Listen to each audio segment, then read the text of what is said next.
का क्षमा दिवस महान दिन है कि हम अपने हृदय की कालुषा निकाल करके अपने आप को पवित्र कर लें। इसलिए आज के दिन को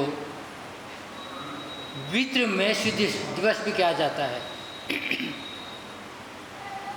मगर आज देखने में आता है ये कहने तक सीमित है। वास्तव में मित्रता, वात्सल्य, झुकाव सब समाप्त हो गया और कहने से आत्मा की शुद्धि नहीं होती। आत्मा जब ही शुद्ध होगी जब मेरा हृदय शुद्ध होगा। आज देखते हैं क्षमा उनसे मांगते हैं जिनसे प्यार है, जिनसे आना जाना है। जहाँ दुश्मनी है वहाँ तो दृष्टि जाती नहीं। तो ये कैसा क्षमा दिवस है पता नहीं चला।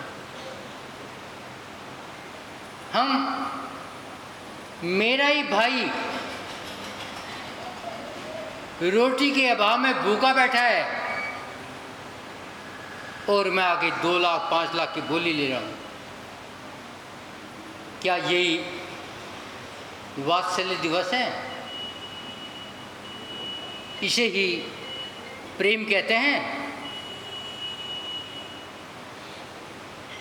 तो बंधुओं, आज क्षमा मांग लो सबसे पहले अपने आप से। जब आप अपने आप को क्षमा कर देंगे फिर धरती से मांगना जिस पे तुमने अत्याचार किए, फिर वनस्पति से मांगना जो नहीं जाने कितनों को मार डाला है, और फिर अपनी संतान से मांगना। क्योंकि आज जितना जुल्म हम अपनी संतान पे कर रहे हैं संसार में किसी पर नहीं करते, और हम इस बात को मानने को तैयार नहीं है। विचार करो, हम कहते हैं बच्चों के पैर मजबूत कर दो, क्या सारे अपंग हैं, विकलांग हैं? क्या उनका घर बर्बाद करना ही उनके पैर मजबूत करने हैं? क्या किसी बुजुर्गों ने इस बात पर विचार किया? और आपने माना है पैर मजबूत जब होंगे जब संस्कार ना हो, मात पढ़ाई हो, संस्कार नाम की चीज ना हो, और वे अपने बच्चों को अपाज करके छोड़ दें, लावारिस छोड़ दें। तो क्या ये मैत्री दिवस है? और आपने से मैत्री दिवस कह दिया। धन्य हो आप लोग, धन्य। आपने हक पढ़ा होगा महात्मा गांधी वकील थे और उन्होंने दक्षिणी अफ्रीका में वकालत के लिए एप्लीकेशन लगाई थी और उनकी एप्लीकेशन रिजेक्ट कर दी थी। कारण था आप काले हो और यहाँ पर अंग्रेज ही वकालत कर सकते हैं। मगर गांधी जी कुछ ना कर सके। उनके मरने के 105 साल बाद दक्षिणी अफ्रीका की लॉ सोसाइटी ने भारत सरकार को पत्र लिखा। 8 जुलाई 1999। हम क्षमा प्रार्थी हैं। हमें किसी वकील के लिए वकालत करने का मना करने का अधिकार नहीं था। हम जानते हैं आज महात्मा गांधी नहीं है, मगर हमने अपनी गलती स्वीकार की है। तो कहने का मतलब है जब गलती याद आ जाए, जब भी अपने हृदय की पवित्रता ले आओ और पवित्रता लाने के बाद में अपने विकार निकाल करके बरमात में चरणों में क्षमा मांग लो। भारतीय इतिहास बताता है महाराजा रणजीत सिंह जब दिल्ली की गद्दी पर बैठे थे और मुस्लिम भाइयों का त्याजा निकलना था, बीच में एक बड़ का पेड़ आ गया। हिंदू कहते बड़ का पेड़ नहीं कट सकता, मुसलमान कहते हैं ताजा झुक नहीं सकता। कोई रास्ता नहीं था, दोनों तरफ से युद्ध की तैयारी हो गई।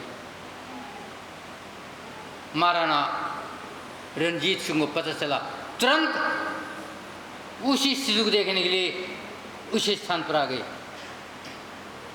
और उस जगह का जायजा लिया। दोनों ग्रुपों से हाथ जोड़कर निवेदन किया, 100 कदम पीछे हट जाओ और अपने कर्मचारियों को सेना का सड़क खोद दो। ताजा भी निकल गया और वृक्ष भी ना कटा। तो यदि हमारे पास विवेक हो, पढ़ाने का निषेध नहीं है, मगर संस्कार देने का भी थोड़ा ध्यान रखें। पहले तो आपने जुल्म किया है, 28-30 साल से पहले नींद खुलती ही नहीं, तो विचार करो आज ये इतने तलाक क्यों हो रहे हैं? क्योंकि आप सोए पड़े हो, आप मूर्छा में हो। आप समझते हैं हम बड़े पढ़े लिखे हैं, बड़े काबिल हैं। खजुराहो के मंदिर पे लिखा है, जो पूजा करेगा मैं उनके चरणों का दास हूं। और अब लिखना पड़ेगा, जो बच्चों को भगा दे, तलाक करवा दे, उनके दास बनना पड़ेगा। आपकी सोच कितनी विचित्र है। मैं क्षमा की बात में करूंगा, मेरी आदत कुछ खराब है, पहले चिल्लाता हूं, मगर कहीं भी झूठाई नहीं है। एक मध्य प्रदेश का केस है, जिला पगारा का, बिरखरी गांव का एक सुखिया माँ जो बहुत कमजोर स्थिति में थी, एक बेटा था, उसके पड़ोस में उसके बेटे का नाम था किशन। उसके पड़ोस में ही एक और परिवार था, वो भी उतनी स्टैंडर्ड का था। उसके भी एक बेटा था, उसका नाम था बिरजू। दोनों खेत पास पास, दोनों में मित्रता, मगर कई बार भाग बड़ा विचित्र होता है, भाग उदय में आ गया और बिरजू का बैल किशन के खेत में आ गया। उसने खेत को हानि पहुंचा दी। बिरजू ने बैल पकड़ा, कांजी हाउस में जमा करवा दिया। जब बिरजू को पता चला, क्रोध आ गया। क्या सुनियो पड़ी? मारपीट हो गई। मारपीट में लठ लिगड़ गए, एक दूसरे का सिर फोड़ने को तैयार हो गए। वो बिरजू का रथ किशन के सिवा वही चौपट हो गया, वही ढेर हो गया, वही मौत को प्राप्त हो गया। और किशन की माँ सुखिया वहाँ खड़ी थी और कोई नहीं था। मरने के बाद में सैकड़ों आदमी आ गए, पुलिस आई, गिरफ्तार किया, गवाही हुई, बयान हुए, फैसला आना था। मगर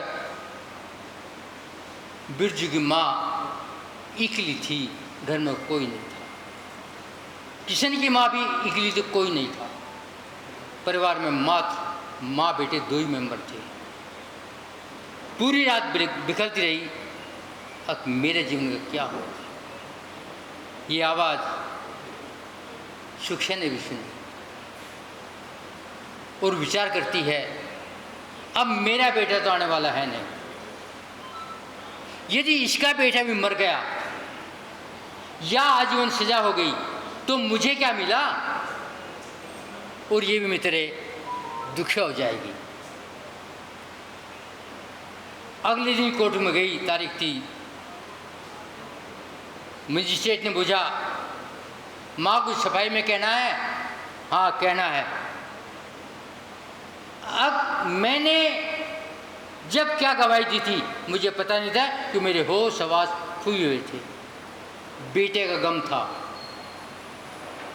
मैंने किशन के सिर पर लठ मारते देखा, कौन था मुझे नहीं पता, बस इतना पता है वो पजामा पहने था। पुलिस कहती है, माँ तुमने क्या कहा था? वकील कहता क्या कहा था? मुझे कुछ नहीं पता क्या कहा था। और संशय में बिरजू बरी हो गया। लोग पूछते हैं, माँ तूने क्या किया? अपने बेटे के दुश्मन को छुटवा दिया।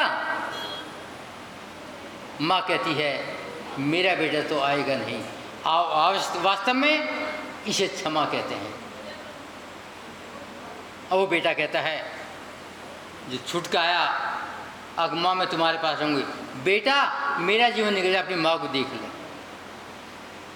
तो कहने का मतलब है, हम क्षमा चाहते हैं और क्षमा करते हैं, क्षमावनी मंगाते हैं, बस मौज में इस्तेमाल करते हैं, वो घर चले जाते हैं। क्या ये क्षमा है? जो अपने परिवार को क्षमा ना कर सके वो क्षमा नहीं है।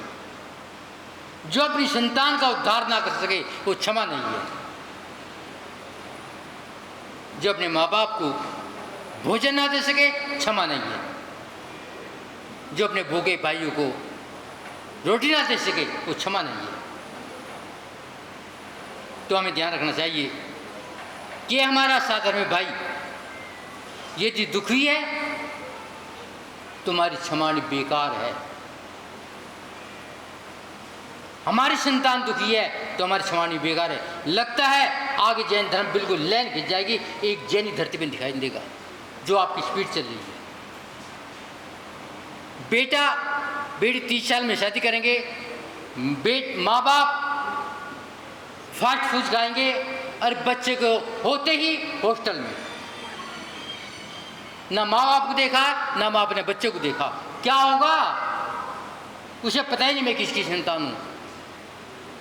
और आप आज क्षमावनी मंगा रहे हैं, तो क्या आप जैन धर्म का विध्वंस करने के लिए ये त्योहार मनाते हो? शर्म आनी चाहिए।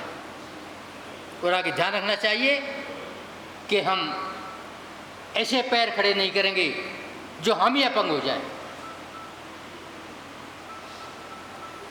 तो आप तो सब समझदार हैं, आपको बहुत प्रोग्राम है, 11:30 बज भी गए हैं, हमें भी क्षमा करनी है। बस इतना कहना चाहता हूँ। और अंतिम में मुझे भी लगभग 2.5 महीने आपके शहर मुजफ्फरनगर में हो गए हैं और मैं थोड़ा अकड़ू आदमी हूँ। मेरी आवाज़ बहुत कड़क है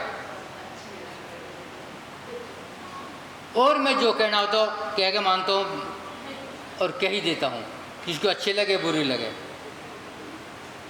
तो मैं आपसे यह भी कहना चाहता हूँ, इस 2.5 महीने में मैं रोज़ाना कड़क ही बोला हूँ